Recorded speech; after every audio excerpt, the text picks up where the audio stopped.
Em nome do Pai, do Filho e do Espírito Santo. Amém. Queridos irmãos cristãos ortodoxos, estamos celebrando o maravilhoso pós-festa da festa da entrada da Mãe de Deus, a apresentação da Santíssima Theotokos no templo.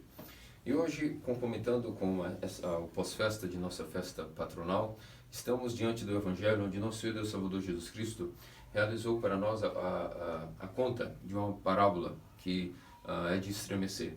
Esta parábola é a respeito do rico louco. Qual é a história desse rico louco? Nosso Senhor contou-nos a história de um homem que Deus o abençoou tão grandemente que a sua colheita rendeu muitos frutos. Não foi uma colheita abundante, de tal maneira que ele trouxe um pensamento à sua memória, à sua reflexão, à sua mente. Eis que vou derrubar os meus celeiros, construir outros maiores, e então poderei dizer à minha alma, quando armazenar mais desses bens da qual fui abençoado: descanse, ou seja, para toda a vida, coma, beba, regala-te. E essas palavras, logo em seguida, nesta mesma noite, foram visitadas em sua consciência pelo próprio Deus, que veio arrebatar a sua alma para a vida eterna. E disse: louco, para quem ficarão estas coisas, já que hoje mesmo a tua alma, nesta noite, será tirada de ti? E essas palavras, queridos irmãos cristãos ortodoxos, nos fazem estremecer, fazem de fato nós nos depararmos com a realidade chocante, que inevitavelmente todos nós nos depararemos, que é a morte. E muitos de nós, enquanto estamos na nossa juventude, todos, sem exceção, pecamos gravemente pela falta da memória da morte. Não só os leigos, não só os jovens, mas nós, sacerdotes, os bispos, os clérigos, os monges, todos em nossa geração especialmente pecamos gravemente pela falta da memória da morte. Esse é um pecado gravíssimo. É um pecado que traz para nós inúmeras enfermidades espirituais, inúmeras infelicidades nesta vida, inúmeras decisões mal tomadas e nenhuma ou quase pouca sabedoria. É por isso que nosso Senhor nos trouxe essa parábola de maneira muito iluminadora para nós, após dois jovens terem visitado ele e dito: Senhor, pede que meu irmão resolva tal intriga comigo, porque nosso pai deixou herança para nós e ele não quer dividir, e por isso o Senhor deve dizer a ele que ele deve ser justo com a divisão da herança. E nosso Senhor diz: quem foi que me colocou como juiz entre vossos problemas? Acaso estou aqui para resolver agora a herança de pessoas? Não.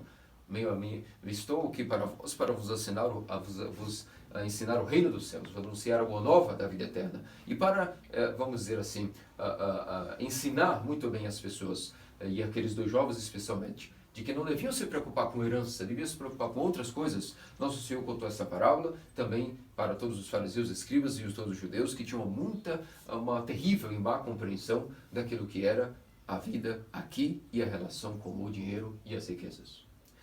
E é por isso, queridos irmãos cristãos ortodoxos, que todos nós pecamos gravemente pela falta da chamada lembrança da morte.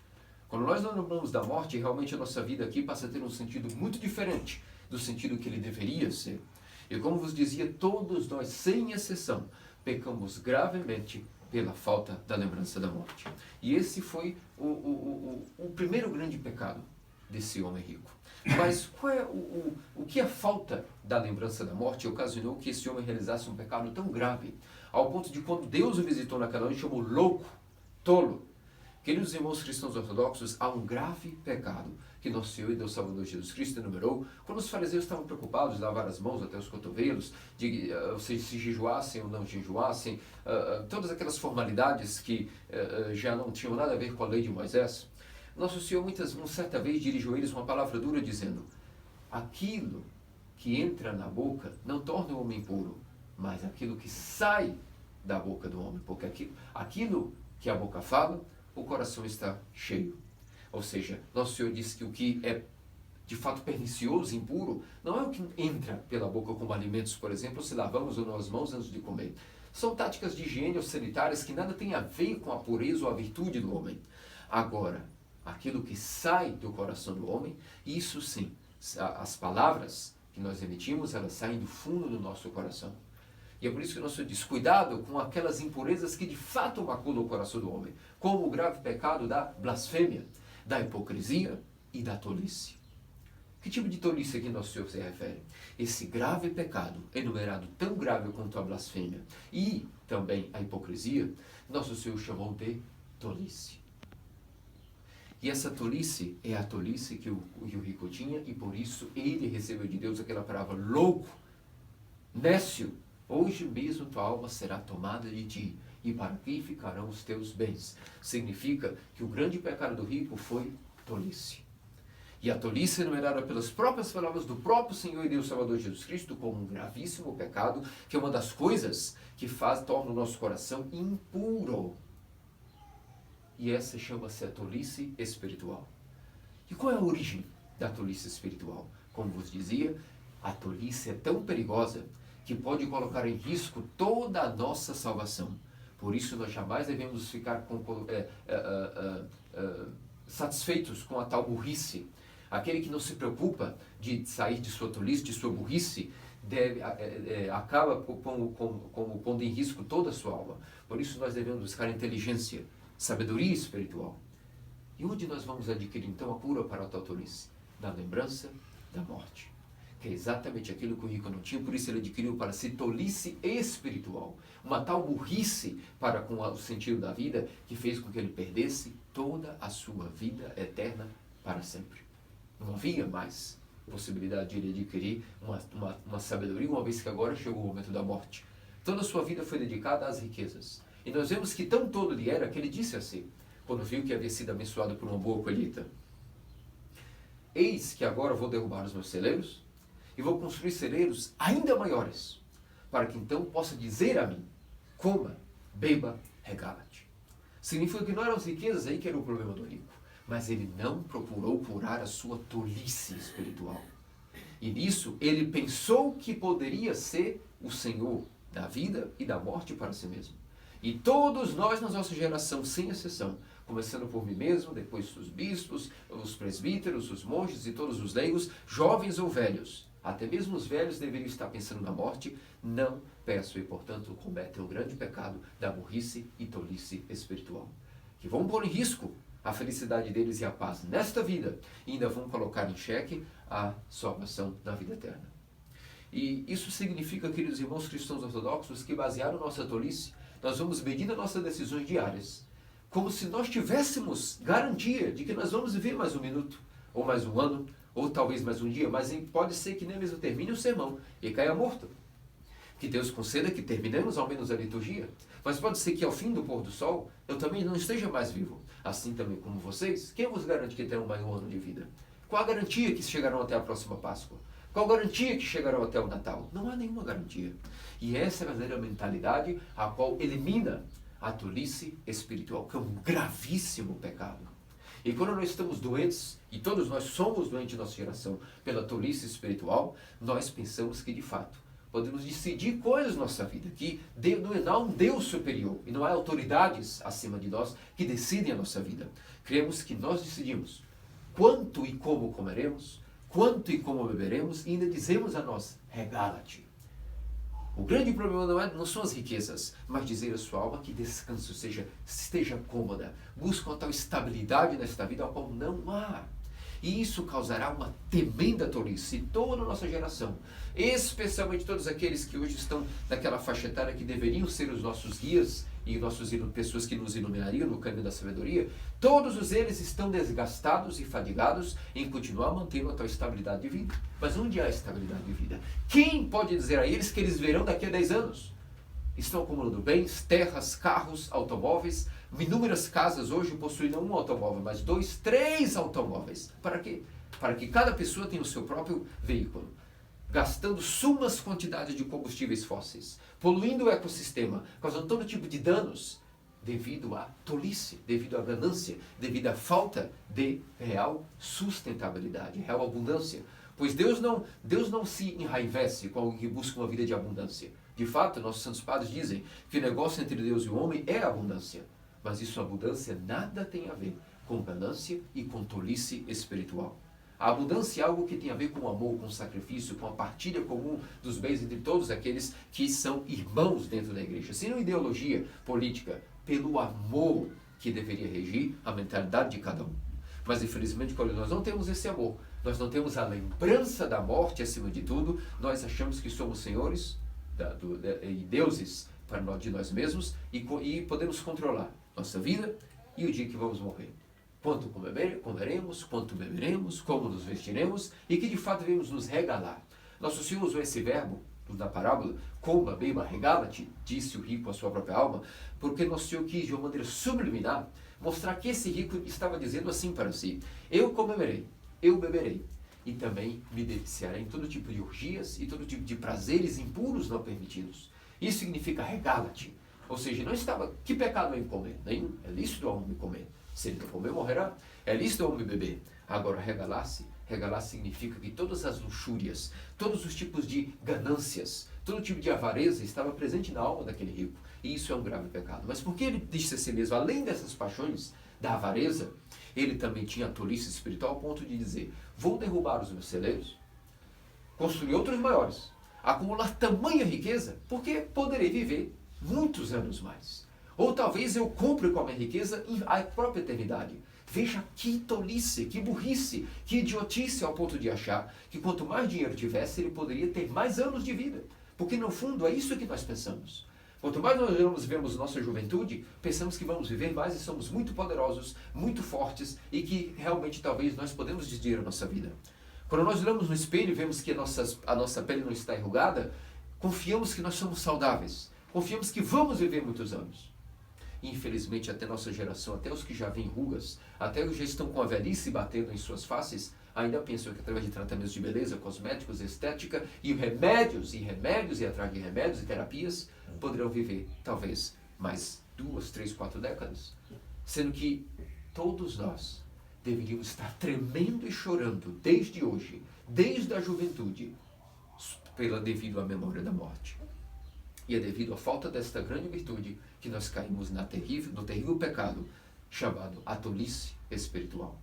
Calculando coisas que não foi nos dignificado calcular. Porque nós não temos mente, nem inteligência, nem poder algum. Pode, diz o Evangelho, o homem acrescentar o socorro da sua vida? Claro que não. Agora, ao nosso Criador foi dito que até os cabelos de nossa cabeça, cada um deles estão contados.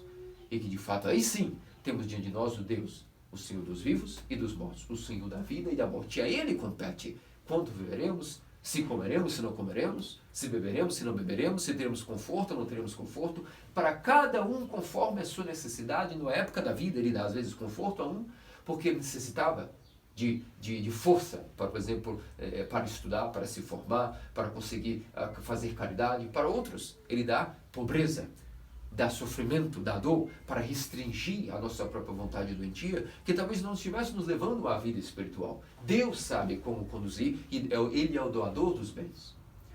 E para que saibais quão importante é a lembrança da morte, nosso sábio Isaac do Sírio nos diz que a lembrança da morte é tão preciosa que é através dela que o homem passa a ter a visão, a teoria, a visão divina em si mesmo. Que o primeiro movimento que o homem deve fazer para adquirir a divine vision, como nos diz em inglês, e no grego, teoria, no português, a visão divina, a contemplação espiritual, o primeiro degrau que alguém deve ter é a lembrança da morte. Significa que, através da lembrança da morte, nós vamos adquirindo vida em nós mesmos, pois o segundo estágio após a catarsis, após a purificação da alma, é a iluminação divina. E Santo Isaac nos diz, a única maneira de começar a visão divina em nós, ou seja, a iluminação, o segundo estágio da vida espiritual, é através da lembrança da morte. A lembrança da morte ativará vida em nós. E por isso é que, através da lembrança da morte, não só nós adquirimos a visão divina, que é a coisa mais preciosa que pode ter, ver a Deus. Por que isso se dará?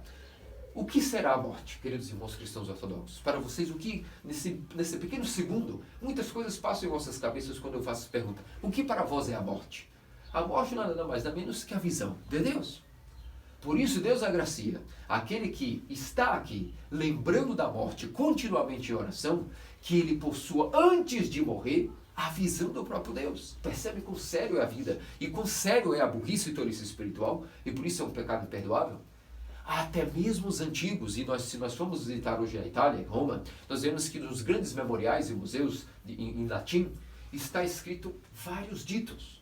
E um dos ditos mais sábios dos antigos, como eu me refiro a antigos, não estou me referindo a cristãos antigos. Os antigos pagãos possuem uma tal sabedoria, que até mesmo nos grandes memoriais em latim, está escrito que a sabedoria pagã romana já dizia: sempre tenha diante de teus olhos o momento de tua morte. Isso é a própria sabedoria pagã. Que dirá nosso Senhor de nós cristãos, que mais do que todos os pagãos, deveríamos estar constantemente pensando na morte, porque veja quão sério é essa ciência, e por isso a vida em Deus é uma ciência, é uma arte. O que é a morte? A visão de Deus. Todos os que morrem verão a Deus. Terão a visão divina, a visão de Deus. Mas nesta vida, todos aqueles que praticam a contemplação e memória da morte terão a graça de abrirem os seus olhos espirituais pela graça de Deus no nous e na mente, a fim de que possam ter a visão divina. Percebem como grave é a tolice espiritual? Que quem não tem a memória da morte nunca avançará de um estado de purificação para o estado de iluminação, no português chamado a teoria. A teoria é a visão de Deus. E quanto mais nos lembramos da morte, Deus, antes da própria morte vir, nos visita através da visão de si mesmo. A revelação do próprio Deus ao homem. E logo, aí vem aquele maravilhoso dito: quem não morrer antes de morrer, tampouco morrerá quando morrer. Como está escrito no refeitório, num dos monastérios do Santo Monte Athos. Vejam que profundo. Quem não morrer antes de morrer, tampouco morrerá quando morrer. Significa que nós devemos estar com a lembrança da morte e morrer para o mundo já nesta vida. E então Deus nos visitará com a visão dele. E quando morrermos, o que será a morte? Simplesmente a vida que nós já vivemos. Percebe o profundo paradoxo, a profunda dicotomia entre a lembrança da morte e adquirir vida para nós já nesta geração. Quanto mais lembramos da morte, mais Deus nos visitará e abrirá, dilatará as nossas pupilas espirituais para que tenhamos a capacidade de ver a sua luz divina. Então, quando morrermos, já teremos morrido muito antes para o mundo. E já estaremos vivendo em Deus. Logo, a morte para nós não existe. A morte para o cristão ortodoxo é uma falha que já foi corrigida desde a queda de Adão, pela ressurreição de Cristo, desde o pecado e desobediência de Satanás e de Adão, pela obediência, morte, sacrifício na cruz e ressurreição de nosso Senhor Deus Salvador, Jesus Cristo. Para que saibais muito bem o que quero dizer sobre a visão divina e a relação com a morte, o quanto a lembrança da morte, de maneira paradoxal, ativa e atrai vida para nós, e me refiro não só a vida por anos dilatados, viver centenas de anos, me refiro à vida eterna, à vida do Criador em nós. Seria um pecado grande diante desse tema tão profundo para parafrasear Santo Isaac do Sírio. Por isso separei para vocês uma homilia na qual ele próprio, Santo Isaac, irá nos ensinar a respeito do que nós queremos dizer de que, de fato, a lembrança da morte para nós atrai a teoria, a visão divina. E nós temos o privilégio de termos a maravilhosa edição de nosso Santo Monastério da Transfiguração em Boston, que de maneira particular e exclusiva traduziu o Abba Isaac, tanto para o inglês, originalmente do sírio, da língua siriaca, e de alguns trechos do grego, coisa que é inédita no mundo. Todas as traduções antes do nosso monastério eram ainda bastante limitadas na compreensão literal e metafórica das homilias, porque não eram manuscritos fiéis à própria original da língua síria, do siriaco. E temos esse grande privilégio de termos a tradução em inglês de maneira perfeita para nós, e nós também, nossa missão tem o privilégio de ter a exclusividade, e podemos dizer assim, o copyright, de termos a tradução de Santo Isaac do Sírio, pouco a pouco caminhando, conforme os anos permitem, também desse maravilhoso tesouro na língua portuguesa. Por isso, vou lhes dizer o que Santo Isaac diz a respeito da lembrança da morte e em relação com a visão divina, a iluminação espiritual. Ele diz: o primeiro pensamento que pela doçura do amor de Deus desce ao homem, que entra em seu coração e o guia a sua alma para a vida, é o pensamento da partida desta natureza. Aqui Santo Isaac usa o jogo de palavras natureza, mostrando toda essa vida temporal, a vida passageira. Portanto, o primeiro pensamento que pelo amor e doçura de Deus desce ao homem, que entra em seu coração e o guia para a sua alma para a vida, é o pensamento de sua partida desta natureza. Esse pensamento é naturalmente seguido pelo desdém, o desprezo pelo mundo. E todo bom movimento que leva o homem para a vida entra nele disto, ou seja, desse pensamento da morte, da partida da vida. E este é o que o divino poder que acompanha o homem jaze como fundação quando ele deseja manifestar-se como vida para tal homem. E se ele não extinguir esse pensamento pelo envolvimento com os assuntos da vida e pela vã conversação, e se ele aumenta em sua alma este pensamento da morte pela uma contínua concentração dentro de si mesmo e pela contemplação deste, ou seja, a memória da morte, Esse pensamento irá levá-lo para a profunda visão divina que nenhum homem pode expressar. Satanás grandemente abomina esse pensamento, ou seja, a memória da morte, e guerreia com todo o seu poder para extingui-lo do coração do homem. Aqui nós vemos o quanto Satanás intenta fazer com que nós não lembremos da morte. E diz, se fosse possível, atentai-vos para o que diz aqui Santo Isaac, se fosse possível, Satanás iria dar ao homem domínio sobre todo o mundo. Se fosse possível, se ele visse que por essa distração, ele iria apagar o pensamento da morte de sua mente. E de fato, se ele fosse capaz, como é dito, ele iria dar todo o mundo para certo homem, alegremente até. Pois o malicioso, astucioso, sabe, conhece, que se esse pensamento da morte habita em um homem, sua mente já não mais permanecerá nesta terra de ilusão. E suas maquinações demoníacas contra ele não o tocarão. Continua Santo Isaac. Agora, nós não iremos falar aqui a respeito daquele primeiro pensamento, ou seja, a lembrança da morte, literalmente, que está em nós devido à lembrança da morte em nossos pensamentos. Mas, irei falar agora, diz Santo Isaac, nós falaremos a respeito da plenitude dessa atividade, a qual inabalavelmente estabelece no homem a lembrança da morte e que, pela meditação sobre isso, leva o homem a um estado de contínua maravilha. Aqui Santo Isaac já não nos falará sobre o pensamento literal de lembrar da morte, mas a plenitude desse pensamento enquanto teoria, enquanto visão divina, enquanto graça de Deus que picará o homem como consequência da lembrança da morte primária, o pensamento, e o que isso será para nós como um logos, ou seja, um profundo entendimento do que é a lembrança da morte. E ele continua. O primeiro pensamento é corporal, ou seja, a lembrança da morte propriamente dita. Mas o último é espiritual, teoria e maravilhosa graça. Essa visão divina é vestida com intuições ardentes. O primeiro pensamento é corporal e o último é espiritual, teoria e maravilhosa graça. A visão divina é vestida com intuições ardentes. Aquele que possui ela não irá mais olhar para o mundo de maneira investigativa, mas e nem tampouco irá preocupar-se mais com o seu corpo, não irá apegar-se ao seu corpo. Em verdade, ó queridos e amados irmãos, se Deus lançasse e afrouxasse, ou seja, desse com sua graça de maneira frouxa e gratuita e abundante, essa verdadeira teoria sobre a humanidade, nem que seja por apenas um pequeno momento, se Deus abrisse as comportas de misericórdia e abrisse essa profunda, divina visão da lembrança da morte por um segundo na humanidade, observe o que ocorreria. O mundo já não seria deixado sem sucessão de gerações. O que Santo Isaac quer dizer? Que se Deus abrisse os olhos espirituais e por um segundo tivéssemos não a lembrança da morte como pensamento, mas a contemplação do que é a memória da morte pela graça de Deus, já não haveria mais procriação. Nenhum de nós, nem homem nem mulher, se preocuparíamos com procriar. Apenas a lembrança da morte, automaticamente, como exemplo de tão maravilhosa era, o mundo iria ser deixado sem sucessão de gerações. Isso significa que não só não iríamos mais procriar, todas as nossas paixões seriam extinguidas como uma picada. A divisão divina é um laço diante do qual a natureza não pode suportar.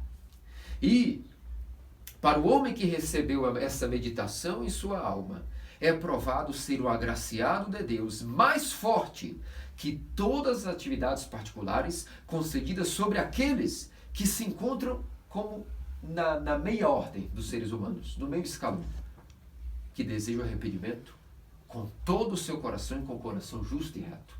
Vejam que aquele que tem a graça de ser agraciado pelo dom de Deus da lembrança da morte em teoria, iluminação, se torna mais forte do que todos os homens que com coração reto e justo buscam arrependimento profundo e sincero. Este dom, ou seja, a lembrança da morte, é dado especialmente àqueles a respeito dos quais Deus se preocupa e sabe que devem verdadeiramente se recolher do mundo para uma melhor vida, porque Deus, em sua sabedoria, pela boa volição que Ele tem, que Ele acabou encontrando nestes homens, dá a eles esse dom da memória da morte. Mas essa memória da morte, esse dom, aumenta e habita neles quando eles estão habitando em locais solitários e reclusos. Vamos, portanto, suplicar por essa visão divina em nossas orações. Vamos manter longas vigílias por causa disso. E vamos suplicar ao Senhor que com lágrimas que Ele conceda-nos isso como um dom este que não tem igual. Vamos não mais nos fadigar, nos desgastar a nós mesmos com o trabalho deste mundo. Esse é o começo, ou seja, a memória da morte, é o começo dos pensamentos da vida. E Ele aperfeiçoa o homem na plenitude da justiça. Assim, Santo Isaac o Sírio nos mostra em sua maravilhosa homilia espiritual número 49 a respeito do que profundeza há nesse simples movimento da lembrança da morte. É o começo dos pensamentos que irão vivificar o homem. E também a plenitude daquilo que é o cumprimento de todas as justiças, ou seja, de todos os mandamentos. E é por isso, meus amados queridos cristãos ortodoxos, que vos digo com todo o coração, vamos abandonar todo tipo de tolice e burrice espiritual, porque é um pecado que todos nós cometemos. Os jovens, os velhos, os leigos, os monges, os bispos, os clérigos, toda a nossa geração foi infectada com o materialismo moderno. E o materialismo moderno não perdoa. Ele não deixa nenhum espaço para Deus. Ele não deixa nenhum espaço para a lembrança da morte. Como vos li agora de Santo Isaac, se Satanás soubesse que se ele desse ao homem poder sobre todo o mundo, e esse homem não pensasse mais na morte, ele daria alegremente o mundo para esse homem. É por isso que foi a primeira tentação. Que Anás e Caifás caíram quando o nosso Senhor foi tentado no deserto e humilhou Satanás, não se preocupando por pão, nem poder, e nem com si mesmo, nem tentando a Deus. Satanás foi tão envergonhado pela tentação que não foi bem sucedida e que foi derrotado por um homem, ainda que esse homem era Deus. A natureza humana foi tentada e venceu e o conquistou. Ele, de maneira invejosa, correu a Anás e Caifás, apareceu no templo e ofereceu a eles o domínio sobre todo mundo. E é por isso que, de fato, todos eles, sucessores de Anás e Caifás, a qual não preciso dizer que nome essa etnia ou esse grupo de pessoas, possuem o domínio sobre o mundo. Agora, nós cristãos não foi dado domínio sobre o mundo, e nem esse domínio que nós devemos buscar, mas o domínio sobre nossas paixões. A guerra cósmica que devemos conquistar está dentro de nossos corações, dentro de nosso nous, dentro de nossa mente. Ali se dá uma guerra implacável. E esse terreno é o terreno que nós devemos conquistar. O demais, que o mundo pereça com as suas coisas e que nós sejamos salvos com aqueles que são os filhos de Deus. Esse é o movimento que nós devemos fazer. E é por isso, meus queridos irmãos cristãos ortodoxos, é que quando nós vemos que essa tolice, infelizmente, invade o coração de um homem, ele realmente jamais pensará na morte. E pensará que é o Senhor de sua vida e que está o seu poder e suas riquezas, sua vontade, sua juventude, sua beleza, talvez tenham como dominar a sua vida, sua beleza, sua comida, sua bebida, dando o seu prazer e até os seus dias de vida. Que grande tolice, que grande perda de tempo. É por isso que quando nós dizemos que devemos cumprir os mandamentos e repetimos inúmeras vezes que os mandamentos são místicos, nos referimos a inúmeras dessas práticas que não são morais, são místicas.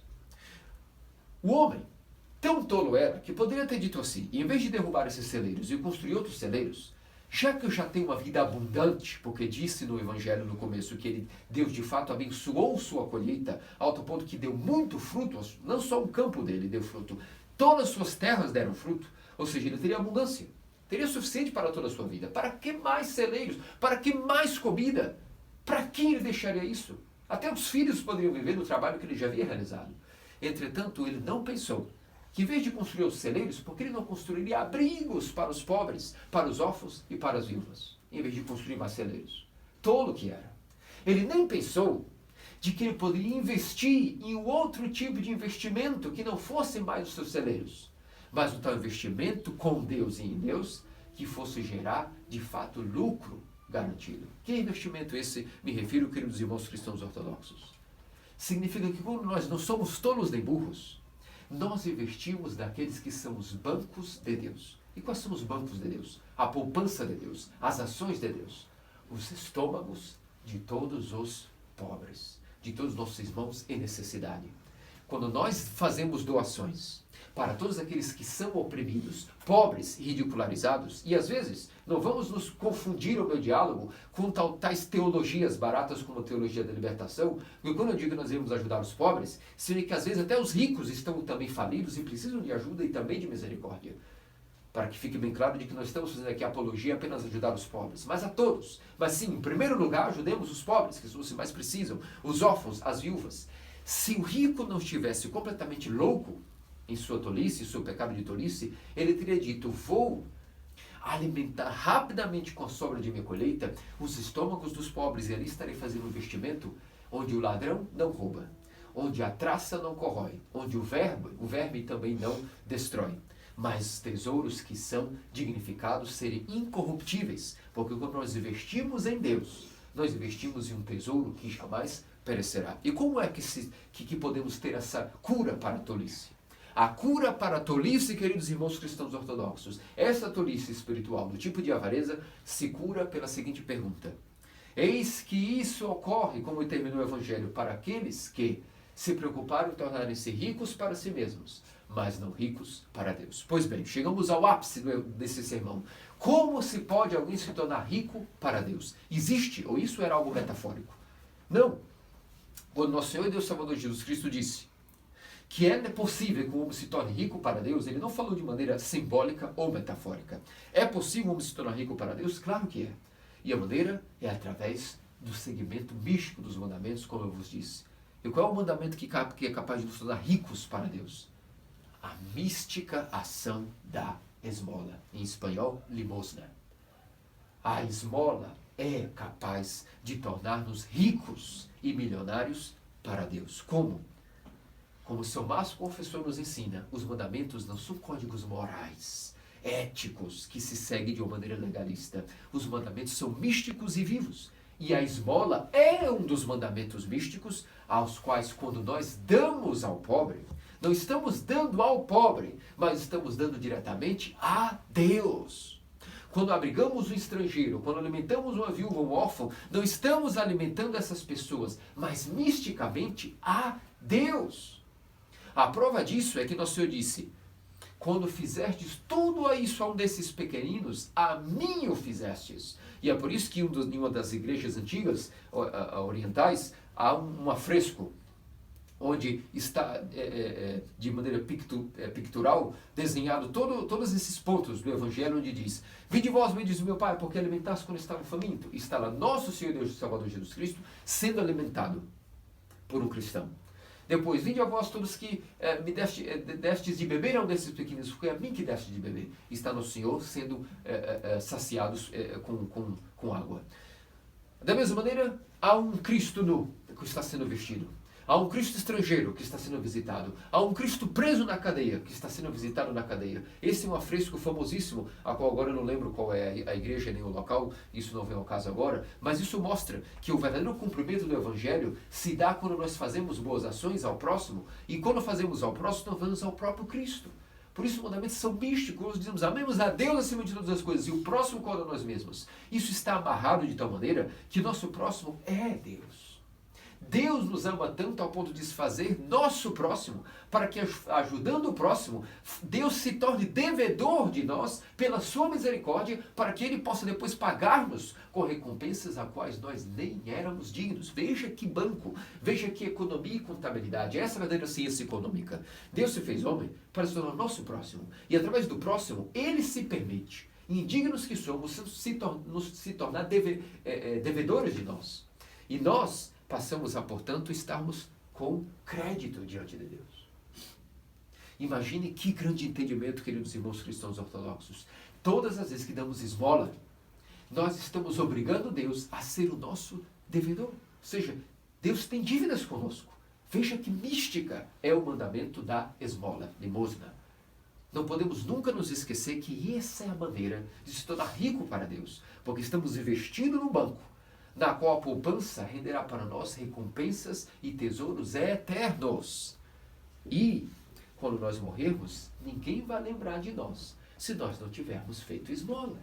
O ser humano materialista crê que ele deve trabalhar nesta vida para ele ter bens e ele dar conta de sua própria vida numa tal estabilidade financeira a qual muitos se pregam hoje em dia. Mas se esquece que aquele que não deu esmola e não ajudou ninguém, quando morrer, ninguém também lembrará dele. É por isso que nosso Senhor até demonstrou que aqueles que possuem até dinheiro sujo, que enquanto não morram, que façam amizade com o dinheiro sujo. Porque talvez, quando morrerem, ao menos esses que receberam essa ajuda proveniente de um dinheiro sujo, poderão lembrar deles e poderão orar por eles. Isso era um conhecimento dos antigos. As pessoas corriam para as igrejas disputando quem doaria mais no ofertório. para saberem que, quanto mais doassem, conforme suas riquezas e posses, começando dos mais pobres aos ricos aos pobres, não interessava. Há 100 anos atrás, a igreja tinha como fazer obras de misericórdia, porque ela recebia doações todos os dias e distribuía sem a sua mão direita conhecer o que dava a sua mão esquerda. E todos viviam em abundância. Ou seja, não digo com ganância, ou abundância, tendo tudo o suficiente para comer, para beber, para que todos pudessem viver no amor de Deus. Porque se nós não cuidamos dele do corpo, como vamos chegar também aos ofícios divinos? Diga-me, que tipo de religião é essa? Que nós dizemos, cuidem de sua alma, mas ninguém está saciado da fome, ninguém tem sede saciada, não temos comida, não temos transporte, não temos veste. Como chegarão aos ofícios divinos? Porque hoje as pessoas, inclusive as que nos assistem, muitos, pensam que talvez a igreja viva de um tesouro que cai do céu. E nos confundem também com os protestantes que vivem para receberem altos dízimos e tal teologia da prosperidade. Mas se esquecem de que ainda que nós não somos protestantes, a igreja também precisa de doações. Como haverão obras? Como haverão caridade a todos aqueles que são sedentos? Todos sempre souberam que a igreja tem o poder, pela graça do Espírito Santo, de distribuir igualitariamente, conforme a necessidade de cada um, de maneira hierárquica, para o bem de todos, porque o Espírito Santo sabe como doar os bens muito melhor do que o ser humano em seu individualismo. Muitas vezes nós nem sabemos o que é doar alguma coisa. Calculamos quem precisa ou quem não precisa. Mas a igreja que conhece os seus filhos sabe intimamente quem ou não precisa. E é por isso que o maior tesouro para se tornar rico para Deus é o investimento na esmola. Para os pobres, para os órfãos, para os viúvos. E para que não pensem que isso é ideia individual minha ou de alguém, vou vos narrar alguns episódios da vida dos santos. Rapidamente. Primeiro, São Martinho de Tours. Comemoramos há poucos dias São Martinho de Tours. Quando era um soldado, estava em campanha na Romênia, São Martinho de Tours ainda era um soldado. Isso se lê logo no começo de sua vida. E nos primeiros anos de sua vida, ainda como jovem soldado, ele havia subido no ranking de soldado e possuía já certas condecorações como militar. E por isso ele era digno de usar uma capa militar que não era dada senão soldados de uma certa patente. E certo dia ele estava em campanha na Romênia, e quando, em pleno inverno, chegou nas portas do acampamento, estava fora nesse dia, chegou por alta madrugada de alguma tarefa que lhe foi designada, e quando chegou, se apresentou no acampamento, nas portas do acampamento, em pleno inverno na Romênia, ele visualizou um mendigo, que estava completamente nu nas portas do acampamento. Então São Martinho de Tours, naquele momento, não teve vergonha de seus superiores militares ou de seus amigos soldados. Ele rasgou sua túnica e cobriu aquele mendigo nu com uma parte de sua túnica. E não se preocupou se iam zombá-lo por estar como que, veja, ele nem mesmo se preocupava nem com a sua capa de soldado, que para os soldados era autoestima. A capa significava que tinha uma certa patente, era um oficial, não era um mero soldadinho, era um oficial. E o que aconteceu? Naquela mesma noite, quando ele adormeceu, ele teve a visão divina. Novamente, a teoria, a revelação de que o próprio Cristo estava vestido no pleno inverno com a sua própria capa. Depois, poucos dias atrás, também comemoramos São João Esmoler. São João Esmoler, patriarca de Alexandria, era um homem que era até chamado de louco, era patriarca de Alexandria. E no seu trono episcopal em Alexandria, todos os dias ele tinha um horário que ele designava os diáconos para abrir as portas da catedral, da Sé, e que todos entravam. E todos ele perguntavam quanto queriam. E ele fazia questão de abrir o tesouro de Alexandria, de sua sé. Imagina, Alexandria recebia muitas doações, era uma sé riquíssima, assim como Roma, Antioquia, Alexandria, Jerusalém, Constantinopla. Alexandria era riquíssima. Estamos dizendo que era a antiga capital do antigo Egito. Notado de a corte romana habitava em peso em Alexandria, e por isso as doações eram muito eficazes. E São João Esmoler, todos os dias, designava os diáconos para trazerem fila de pessoas. E já o julgavam louco e nécio, porque às vezes pessoas eram tão charlatãs que entravam 3 vezes na fila, sabe? Saíam, recebiam doações e entravam de novo na fila. E os diáconos diziam, Senhor, sua santidade, esse já recebeu. Ele dizia, deixe que eu vou dar, porque Deus está me testando. Nesse momento, Deus está me testando para ver até que ponto eu sou não misericordioso. Toda a vida de São João Esmoler é uma verdadeira visão divina do que é, quão mística é a esmola. Depois disso, se nós formos analisar, por exemplo, queridos irmãos cristãos ortodoxos, a própria Tabita, que era uma discípula de nosso Senhor Deus Salvador Jesus Cristo, e como ele lemos nos Atos dos Apóstolos, quando ela faleceu, Pedro foi à sua casa e ressuscitou. Qual a história da menina Tabita? Ela, quando morava em Jope, era discípula do Salvador, após a ressurreição, se fez discípula de nosso Senhor Jesus Cristo, e em certo momento ela morreu. E o Espírito Santo designou Pedro para ir ressuscitar a menina Tabita. Quando ele chega nas portas de sua casa, todos os cristãos foram até Pedro e mostraram todas as doações que haviam recebido secretamente de Tabita enquanto ela viva.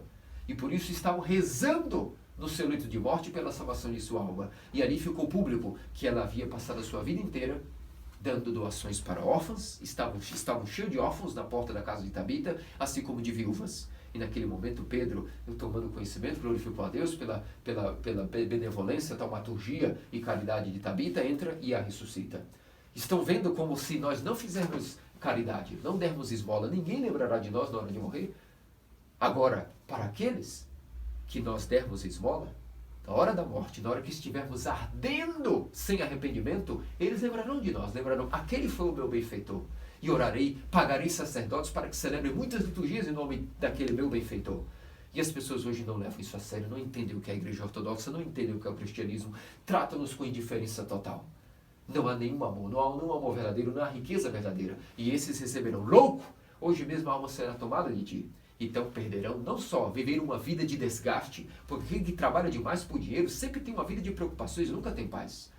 Isso não quer dizer que devemos trabalhar duro para termos sucesso na vida. Há uma sabedoria aí distinta entre trabalhar duro e administrar bem os bens para doar para a igreja, para os pobres e para a família, e ser uma pessoa que vive apenas com uma tolice espiritual de pensar em ter mais e mais para até que nunca venha mais a trabalhar. Para que 8, 9 gerações possam não trabalhar. Isso já é uma loucura, é uma tolice espiritual. Quem garantirá que essa pessoa terá filhos? Se os filhos estarão vivos? Se os netos estarão vivos ou não? Muitas pessoas nos interpelam quando temos filhos. E o que você deixará para eles? Não me interessa o que deixarei para eles, me interessa o que eu vivo hoje eu mesmo, com eles, em amor em Deus. Eles que trabalhem depois. Depois, o que deixarei para os meus netos? Que meus netos trabalhem. Quem saberá se terem netos? Quem saberá se meus filhos não morrerão antes todos de mim mesmo?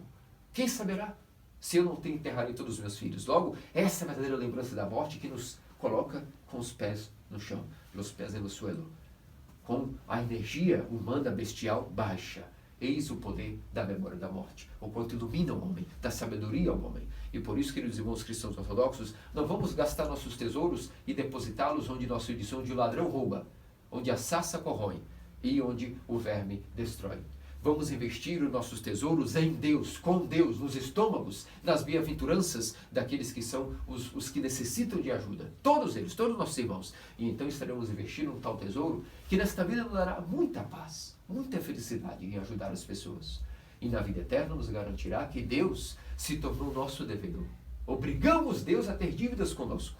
E Ele certamente nos retribuirá com a graça de Deus, a divina visão da morte, que seria aquele pensamento iluminado pela energia incriada, que não é apenas meditar na morte constantemente em oração, mas isso abre para nós uma nova visão da morte, a divina teoria, a visão espiritual das maravilhas do que é a vida em Deus, chamada de morte.